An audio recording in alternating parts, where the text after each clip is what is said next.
How to create clipping mask in GIMP. First, you need to upload your background image. You can apply this on shapes but also on text. In this video, I will use text.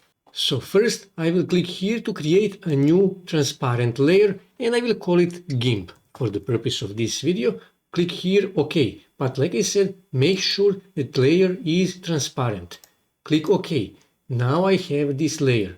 So now I will use text tool and I'm going to type here GIMP. Okay, and I will make this to be different font style, for example this one here, and to be larger, for example this, like this. And then right click here, alpha to selection. Okay, here you can see text is now selected. So now I will move the image, my background image, on top. And here you can see this is still selected. So now what I need to do, I need to here on the image, right click here and then click here, add layer mask. Make sure to click here on selection. Click here on add. And here you can see you created the clipping mask in GIMP. Now you can also add outline, shadow or some other effect if you want.